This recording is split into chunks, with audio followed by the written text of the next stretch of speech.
50 нови случаи на заболени од голема кашлица се регистрирани минатата недела, покажува најновиот извештај на Институтот за јавно здравје. Заразата и натаму најзабрзано се шири во Скопје, каде од 1 до 7 март има 43 новозаболени, а за прв пат болеста е потврдена во Битола, Кочани и Кавадарци, каде засега има по еден заразен. Во однос на тоа дали се шири епидемијата, можеме да кажеме дека да, квантитативно во Скопје се шири епидемијата, меѓутоа територијално немаме зголемување на бројот на случаи во останатите градови.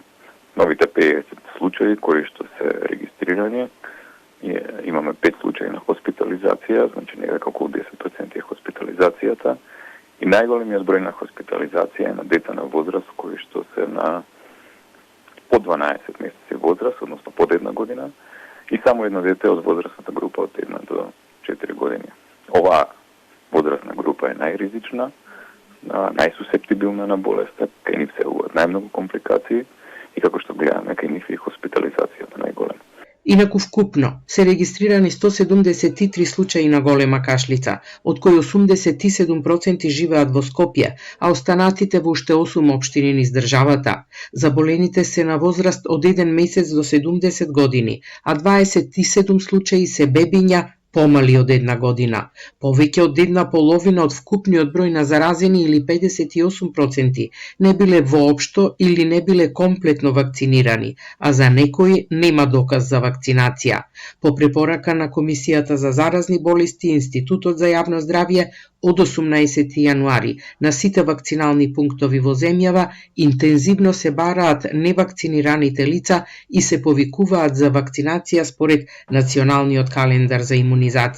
Министерот за здравство Илир Демири веќе ги потпиша препораките од Комисијата за заразни болести за спречување на ширењето на големата кашлица.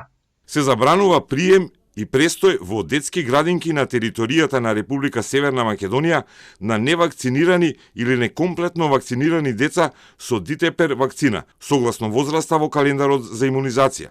Се задолжува Државно-санитарниот и здравствен инспекторат за спроведување вонредни инспекцијски надзори во детските градинки на територијата на државата и да го контролира спроведувањето на мерката.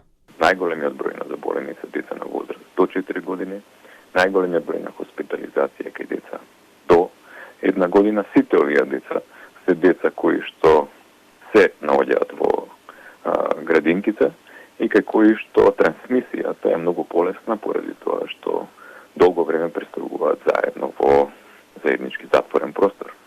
Затоа мерката за ограничување на движењето на децата кои што не се вакцинирани или не се целосно вакцинирани во градинките очекуваме да даде сериозни резултати во ублажувањето на епидемијата. Овие мерки ќе се применуваат од понеделник, 11 март, од кога градинките низ државата нема да примаат деца кои не се вакцинирани против голема кашлица.